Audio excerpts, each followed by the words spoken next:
الحمد لله نحمده ونستعينه ونستغفره ونؤمن به ونتوكل عليه ونعوذ بالله من شرور أنفسنا ومن سيئات أعمالنا من يهده الله فلا مضل له ومن يضلله فلا هادي له وأشهد أن لا إله إلا الله وحده لا شريك له وأشهد أن محمدا عبده ورسوله أما بعد فأعوذ بالله من الشيطان الرجيم بسم الله الرحمن الرحيم والعصر إن الإنسان لفي خسر إلا الذين آمنوا وعملوا الصالحات وتواصوا بالحق وتواصوا بالصبر صدق الله العظيم إن الله وملائكته يصلون على النبي يا أيها الذين آمنوا صلوا عليه وسلموا تسليما اللهم صل على سيدنا محمد وعلى آل سيدنا محمد كما صليت على سيدنا إبراهيم وعلى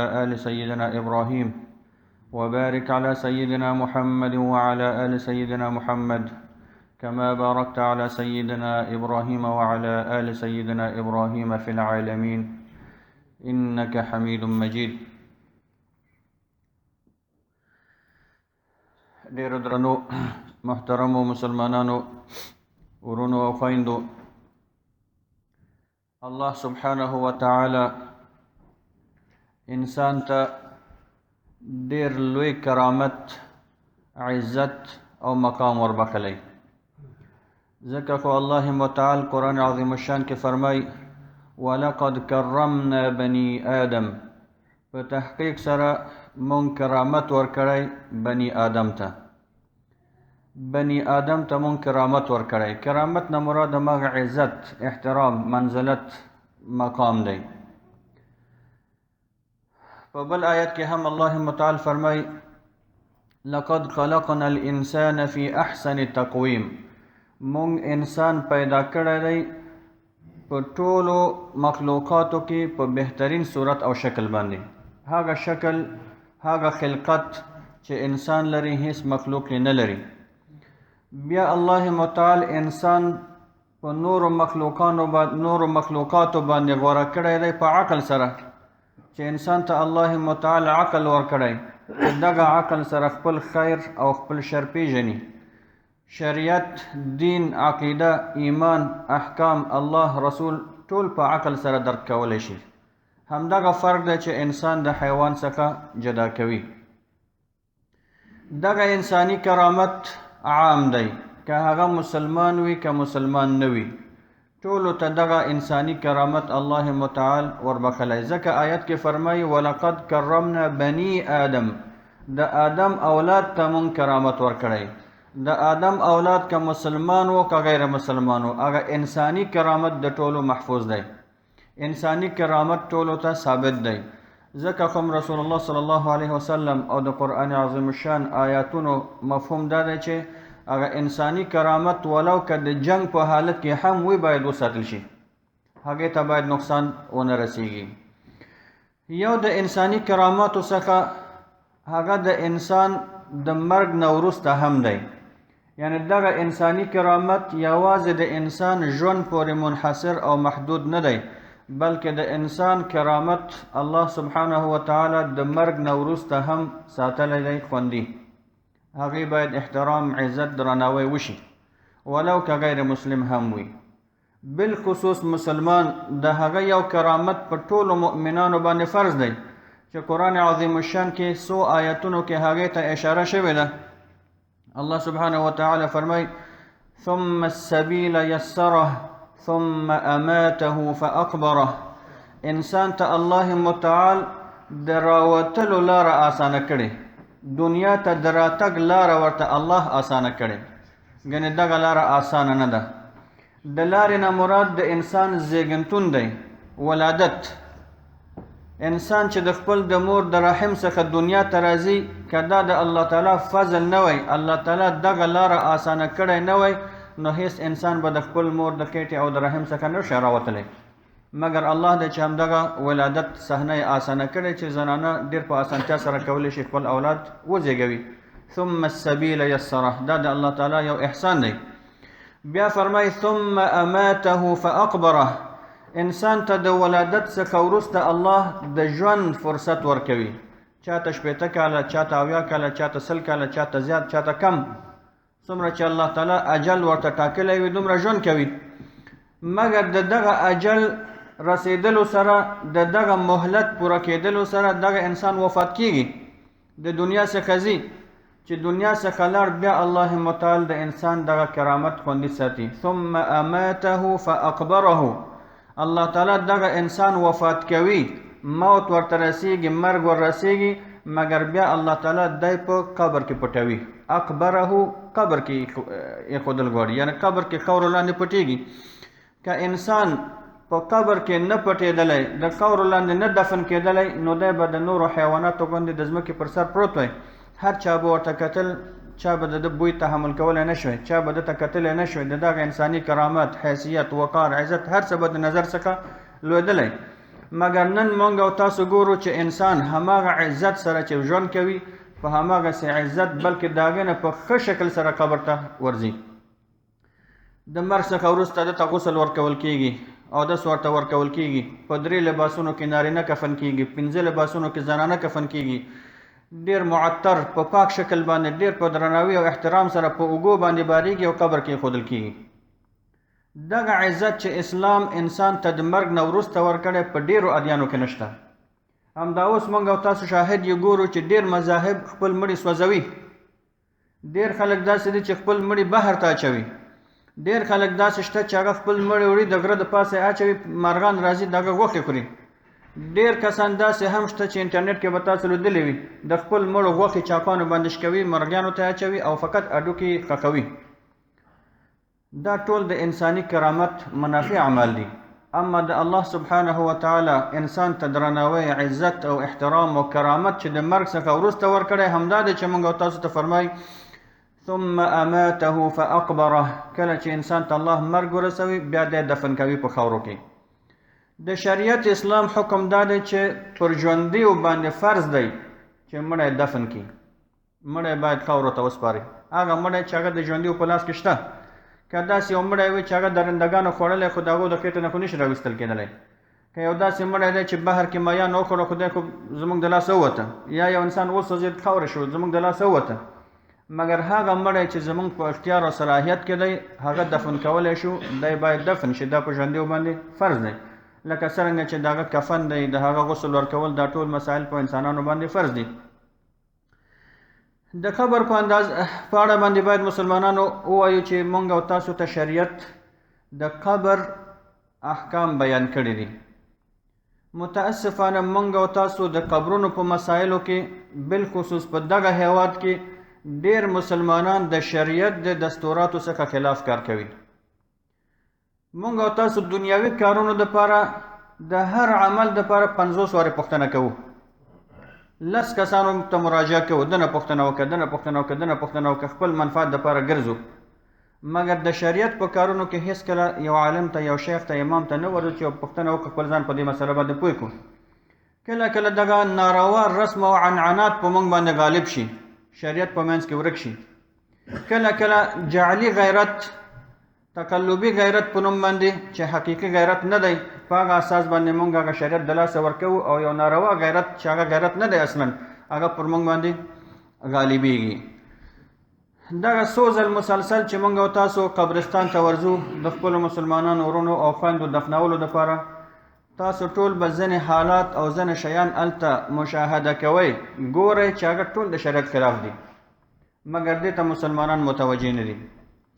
تقریبا د قبرونو په مسله کې نن سبا په دغه هیواد کې بالخصوص زما په نظر، زما شخصي نظر ده، کېدای شي زه په دې کې غلط اوسم، زما په نظر تقریبا د قبرونو جوړولو په موضوع کې نن سبا د خلکو ترمنځ سیالي روانه ده، منافسه او مسابقه ده.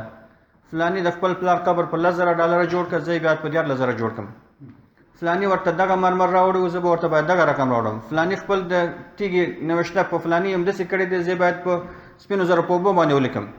فلانی ورته شیشه نه وه جوړه کړې، زه باید د شیشې قالب هم ورته جوړ کړم. فلانی دا نه وکړې، زه باید دا هم وکړم. ورځ په ورځ همدغه سیالي زیاتېږي. په هر شي کې سیالي مسلمانانو اوس په قبر کې هم دغه سیالي رامنځته شوې. دنیاوي مسایلو کې یو بل سره مسابقه، د دین مسایلو کې هم اوس مسابقه شو. دین نه مسلمانانو رشخند جوړول پکار نه دي. هر شي کې باید مسلمان د الله او د رسول احکامو ته تسلیم وي. ځان باید په دغه مسایلو باندې پوه کړو.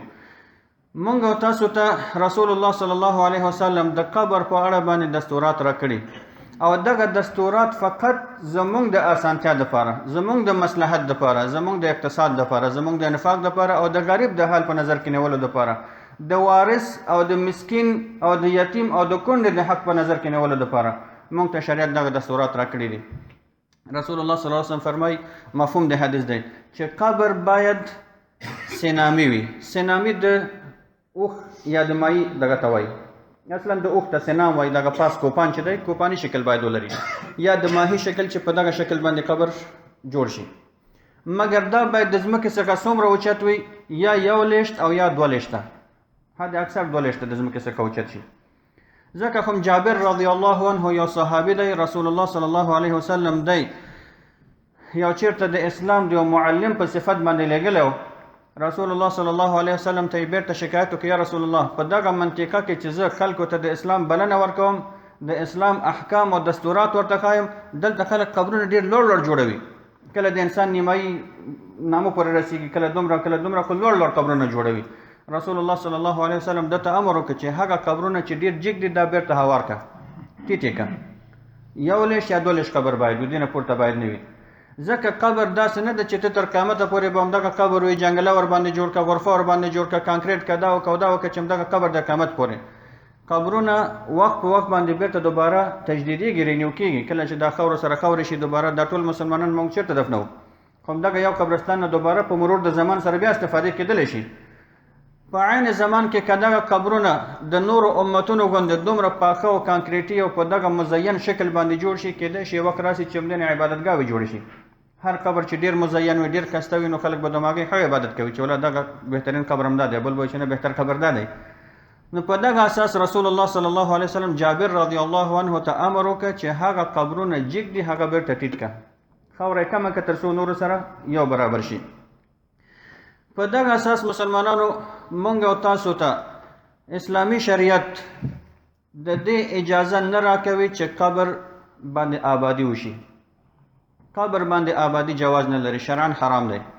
آبادي څه ته وایي؟ که ته د هغې باندې یو قبه جوړوې، ګمبز جوړوې ورباندې، یا هغه مرمرو تیږو باندې، یا په خښتو باندې، یا په سیمټو باندې، یا په بل شي باندې، لکه دغه قبرونه چې موږ تاسو ګورو، دغه پوخوالي ته شریعت هېڅکله اجازه نه ورکوي. بالخصوص دغه قبرونه چې موږ تاسو ګورو د 10,000 ډالرو نه په یو باندې هم کم نه دي مصرف شوي. 10,000 11,000 12,000 ختم او خیرات به نه کوي، صدقات به نه ورکوي، خو دغه قبر پسې به نښته وي، قرض به کوي، قبر به جوړوي.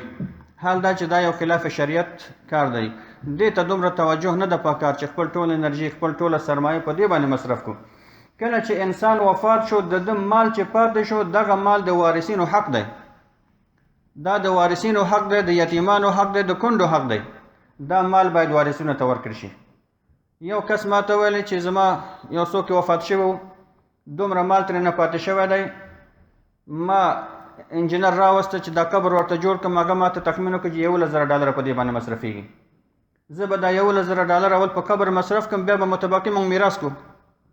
ما ورته وویل چې دا جهالت مه کوه، شریعت اسلام تا ته دا حکم نه درکوي چې تا اول قبر کانکریټي جوړ کړه، مرمر پکې ولګوه، تیږه ورته جوړ کړه، دا وکړه دا وکړه، بیا نور تقسیم کړه. دا د یتیمانو حق دی، د دوی حق ورته ورکړه. ته په دغه کار باندې مکلف نه یې، مګر سره د هغې چې ګورو قبر بیا هماغسې جوړ شوی دی. نو په دې باندې باید موږ پوه شو چې دغه پیسې په قبر باندې مصرفېږي، دا د یتیم مال خوړل کېږي، د یو کونډې مال خوړل کېږي، د یو بل چا وارث مال خوړل کېږي، قبر په دې باندې جوړېږي. بیا کاش کې دا یو شرعي امر وای، دا خلاف شریعت امر دی. رسول الله صلی الله علیه وسلم په صراحت سره موږ د دغه کار څخه منع کړي یو. رسول الله صلی الله علیه وسلم موږ او تاسو ته په یو حدیث شریف کې فرمایي، راوي روایت کوي چې نهى النبي صلی الله علیه وسلم ان یجصص القبر. رسول الله صلی الله علیه وسلم موږ منع کړي یو د دې نه چې قبر ته رنګ ورکړو. جس چونې ته وایي، دغه چونه دیوال چې سپین رنګ چې دی، خو دغه جس کېدای شي په سپین رنګ وي، کېدای شي سور وي، کېدای شي شین وي، بل رنګ وي. پیغمبر صلی الله علیه وسلم حتی د قبر د رنګولو څخه منع کړي، قبر باندې رنګه کوي، ځکه دا رنګه کول زینت دی. ته قبر ته زینت ورکوي، او قبر د زینت ځای نه دی مسلمانانو، قبر د پند او د عبرت او د ویرې د ځان اصلاح کولو ځای دی. ته چې قبر ته لاړ شې هلته قبر وګوره، عبرت واخله، وویرېږه، ځان کې لږ ایمان تازه کړه، تجدید وکړه. اما ته چې لاړ شې داسې ښکلی باغ ګورې، د دې قبرستانونه خو د پارکونو نه هم ښکلي دي، ونې دي او شنې دي او سبزي دي او د پارک دی او لوبو ځایونه دي، حوضونه دي او شیان. ته فکر نه کوې چې زه قبرستان کې یم که زه پارک کې یم. نو دلته به سړی عبرت چېرته واخلي، دلته به سړی مرګ چېرته یاد کړي، دلته به سړی قبر چېرته یاد کړي. نو اصلا هدف په اسلام کې د قبرستان پند او عزت او عبرت اخیستل دي. نو په دغه اساس دا چونه کول دا یو زینت وربخل د قبر ته.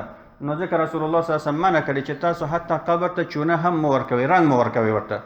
بیا فرمایي وان یقعد علیه، دې نه هم پیغمبر صلی الله علیه وسلم منع کړي چې په قبر باندې انسان کینی. په قبر باندې ناسته حرام ده، دې باندې به نه کینې.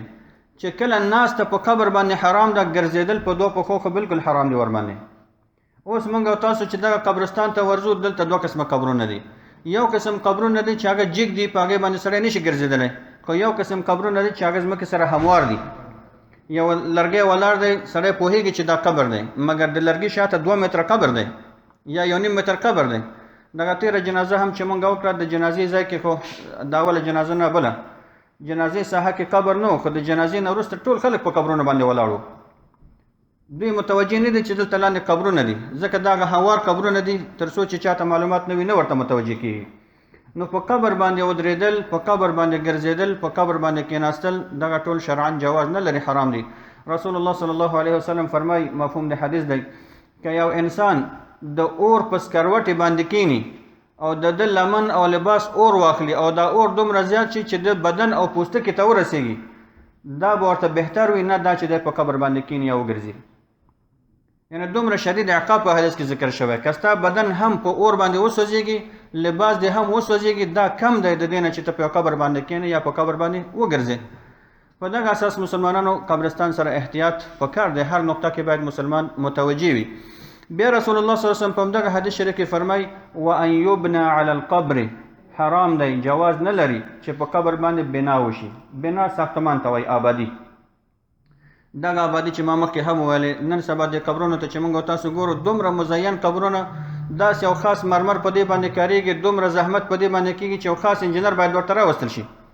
دغه پرون چې قبرستان ته تللي وو، د یو قبر نه مکمل شیشه یې تاو کړې ده، بیا شیشې داخل کې قرآن کریم یې ښودل شوی دی، مکمل قرآن کریم پکې ښودل شوی، دا هم نه چې یو آیت لیکل شوی دی. ځینې قبرونو ته وګورئ چې شمې ورباندې ښودل شوي دي، یو قبر باندې ګورم چې 4 ګروپونه ورباندې لګولي دي.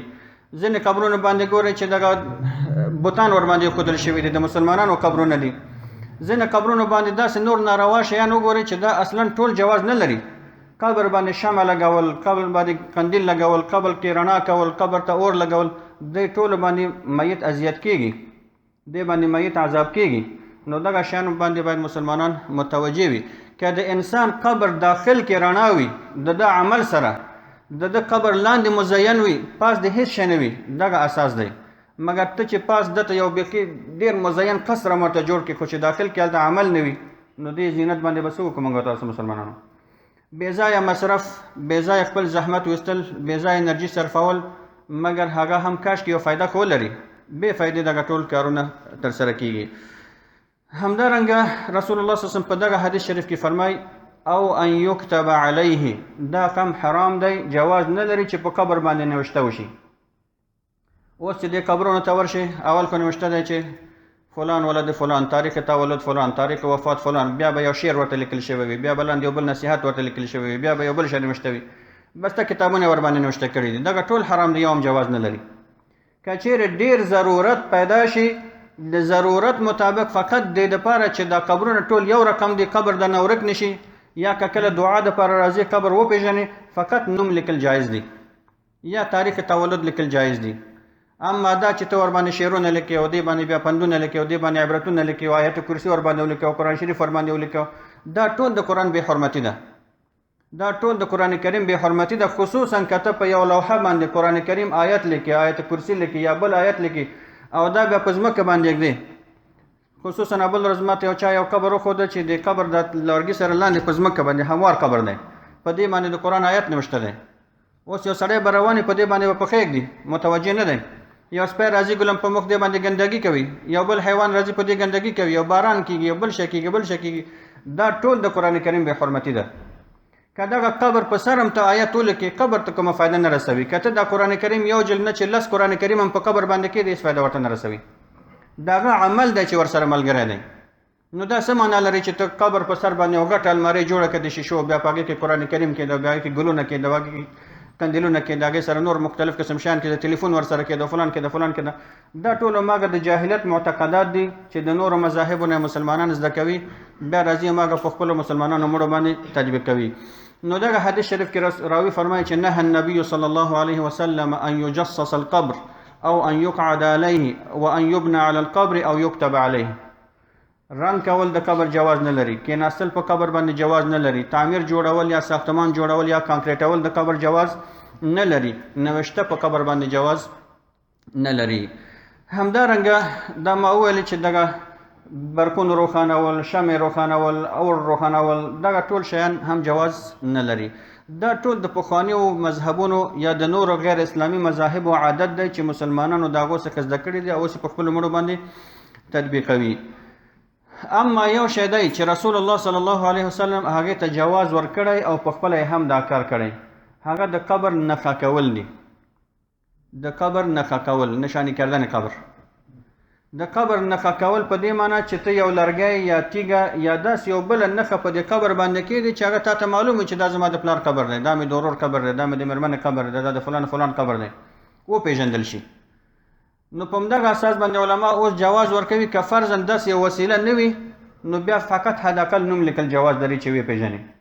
رسول الله صلی الله علیه وسلم کله چې عثمان ابن مزعون رضی الله عنه وفات شو، دا د پیغمبر صلی الله علیه وسلم رضاعي ورورو، د پیغمبر صلی الله علیه وسلم رضاعي ورورو. کله چې دی وفات شو، رسول الله صلی الله علیه وسلم یو صحابي ته امر وکړ چې یوه تیږه راوړه.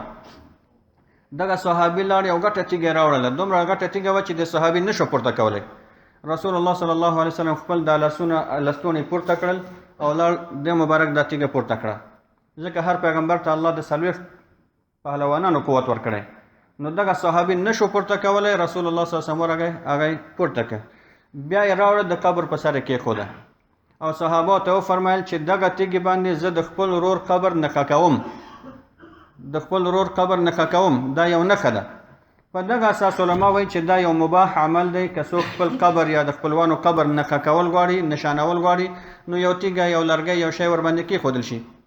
مونږ او تاسو خپلو هیوادونو کې، نور همسایه هیوادونو کې چې اوسېدلي یو، هلته به اکثر فقط یو تیږه وه چې معلوم شي دا قبر دی او اکثر خلکو به پېژندل ساحې نه، نو یا به داسې یو مشخص علامه او نښه کېښودله چې دا قبر د پېژندلو دپاره. دې نه غیر نور دغه شیان چې موږ او تاسو یې کوو یو هم د شریعت په اساس جواز نه لري. همدارنګه د قبر د احکامو په سلسله کې دا باید وایو مسلمانانو چې د قبر زیارت کول، د قبر لیدنه کول، هغې ته ورتګ کول دا هم مستحب دی. اما نارینهو دپاره، زنانو دپاره جواز نه لري، ځکه رسول الله صلی الله علیه وسلم فرمایي كنت نهيتكم عن زيارة القبور ألا فزوروها فإنها تذكركم الآخرة.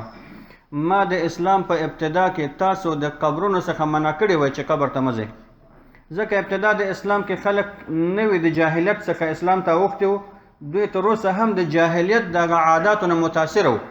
دوی به چې قبر ته لاړ هماغه شرکي اعمال به ترسره کول. رسول الله صلی الله علیه وسلم دوی منع کړل نور قبرونو ته مه ځئ. مګر داسې یو وخت راغی چې دغه صحابه کرام په اسلام باندې ښه بلد شو، د اسلام تعلیمات زده کړه، هغه حلال او حرام، شرک او نور شیان ورته معلوم شو.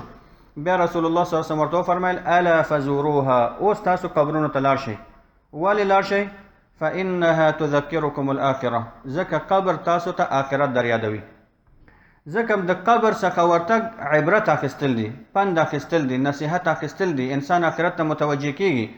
نو په همدغه اساس اسلام چې دغه ټول ډیکوریشن او د زینت او آبادي او ساختمان حراموي، دا د دنیا زینت دی او قبر سره زینت نه ښایي. اوس که موږ تاسو دغه قبرونو ته ورځو نه پوهېږو چې دا پارک دی که دا قبرستان دی، هېڅ هغه خشوع او خضوع او ویره زموږ تاسو په قبر کې نه راځي. همدغه قبرونو په سر به ولاړ یو خاندو به، حال دا چې د قبر په سر باید انسان وژاړي. مګر موږ ټول ګورو هر یو ګروپ ولاړ دی، ګروپ ولاړ دی، ګروپ ولاړ، ټول خانداګانې دي او کسې دي او خبرې دي، د هېڅ چا توجه آخرت ته نشته، د هېڅ چا توجه قبر ته نشته. نو ځکه رسول الله صلی الله علیه وسلم موږ تاسو ته فرمایي چې تاسو قبرونو ته لاړ شئ تر څو آخرت تاسو ته یاد شي. یوازې جنازې په وخت کې نه، مختلف اوقاتو کې لاړ شئ چې آخرت دې هیر نشي. همیشه آخرت سره باید متوجه اوسئ، مرګ درته در یاد وي. اما زنانو دپاره جواز نه لري قبر ته ورتګ. زنانه قبرونو ته نشي تللی زیارت دپاره. ځکه هم رسول الله صلی الله علیه وسلم په حدیث شریف کې فرمایي لعن الله زائرات القبور، د الله تعالی لعنت دی په هغه ښځو باندې چې دوی د قبرونو زیارت ته ځي. معمولا زنانه اوس هم چون مساجدو ته نه راځي، علمي درسګاهانو ته نه ورځي، د دین مسایلو څخه ډېر خبر نه دي، نو دوی قبر ته چې ورشي داسې کارونه کوي چې هغه د اسلامي احکامو خلاف، معتقداتو خلاف، بیا دوی په دې باندې ګناهګاریږي. په دغه اساس دوی ته ورتګ جواز نه لري. کله چې یو انسان قبر ته ورځي، زیارت کوي د خپل پلار، ورور، خپلوان یا بل مسلمان ملګري، نو مستحب دا دی چې دی د قبر پښو طرف ته ودرېږي. د میت سر هلته دی، پښې دلته دي، نو د ده پښو طرف ته ودرېږه چې ستا مخ د هغه مخ سره برابر شي.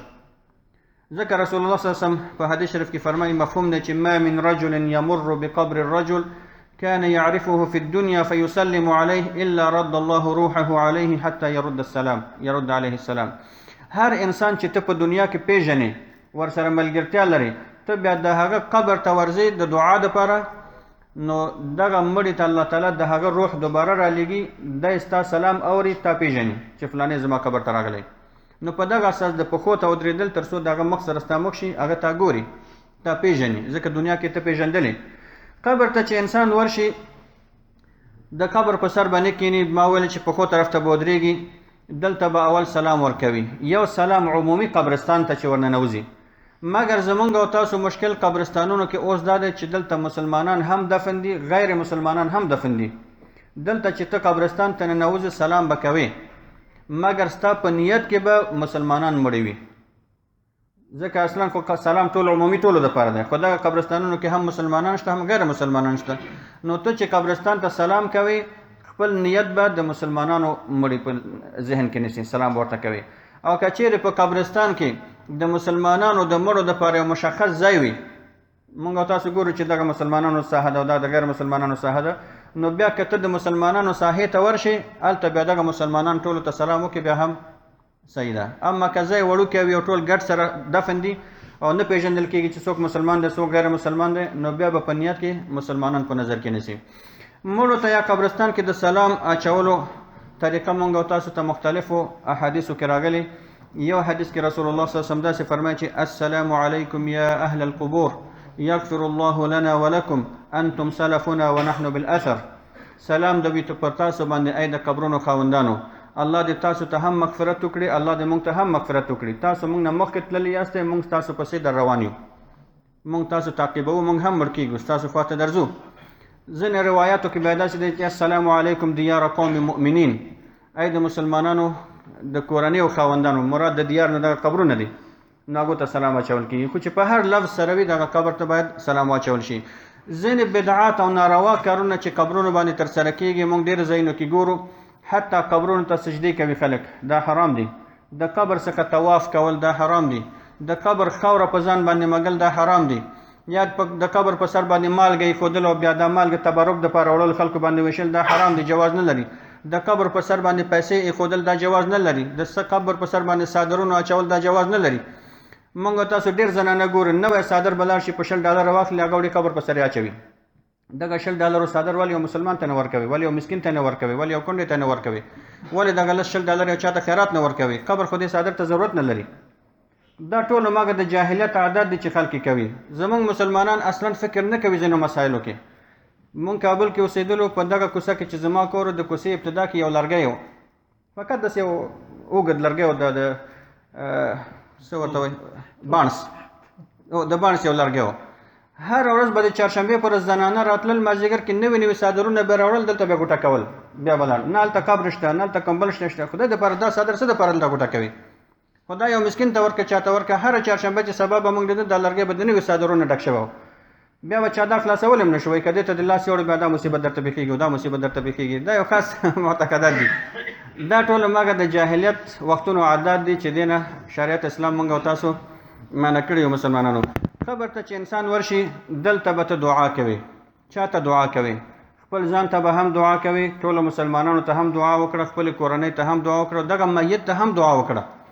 د میت څخه به څه نه غواړې، ځکه میت بیچاره ستا دعا ته منتظر دی. هغه تا ته هیڅ کار نشي کولی، هغه کار چې کوي هغه الله کوي درته. کله کله دغه خلک دا پوښتنه کوي چې بیا ولې مونږ چې کله زیارت ته ځو زمونږ دعا قبلیږي، یا مونږ چې یو خاص قبر ته لاړ شو زمونږ دعا قبلیږي. دلته مسلمانانو د دغه دعا قبلیدلو عامل یا سبب دغه مړی نه دی چې ته کوم د چا قبر ته ورغلی. ستا دعا الله قبوله کړې ده، ستا دعا الله دپاره وه. فقط فرق په کور او زیارت کې دا دی چې کور کې ته دعا کوې، فکر دې په بل ځای کې دی او خوله باندې الله الله وایي. مګر هلته چې هغه قبر ته ورشي دلته ستا توجه الله ته برابرېږي. ته قبرستان ګورې، دغه مړی یا به ولی وي، یا به صحابي وي، یا به پیغمبر وي، یا به یو نیک انسان وي چې دی مړ شوی دی، زه هم مړ کېږم، دا ټول موږ روان یو. دغه قبر ته چې ګورې آخرت در یاد شي، الله ته ستا توجه ډېره شي. دلته چې ته د الله څخه څه وغواړې الله هغه قبلوي. نو چې کله ستا دعا قبول شو بیا بیرته وایي چې دا وګوره فلاني ولي صاحب زما دعا قبوله کړه. حال دا چې دعا الله قبوله کړې ده، فقط ستا هغه عاجزي او خشوع او خضوع زیاته شوې ده. نو په دغه اساس د الله څخه غوښتل دي، د قبر څخه غوښتل جواز نه لري. خو زما مسلمانانو وخت هم تیر شوی دی، اساسي هدف زما دا و چې د قبرونو کانکریټ کول په دغه شکل باندې چې موږ او تاسو نن سبا ګورو، دغسې قبرونو جوړول، په دې باندې تیږې جوړول، په دې باندې میناتوري کول، په دې باندې شعرونه لیکل، په دې باندې دغه نور آیاتونه د قرآن نوشته کول، د قرآن کریم ایښودل په قبر باندې، دغه ټول شیان شرعاً حرام دي، جواز نه لري. د دې په ځای چې تاسو هغه میت اذیت کړئ، هغې ته کومه فایده نه رسوئ. د خپلې پیسې بې ځایه مه مصرفوئ، دغه پیسې یتیمانو، مسکینانو، غریبانو، کونډو ته ورکئ، په قبرونو باندې بې ځایه مه مصرفوئ. ځکه شریعت اسلام موږ او تاسو ته دغه ټولې لارښوونې ډېر په پاک شکل باندې بیان کړی دي. وصلی الله علی سیدنا محمد وبارک وسلم.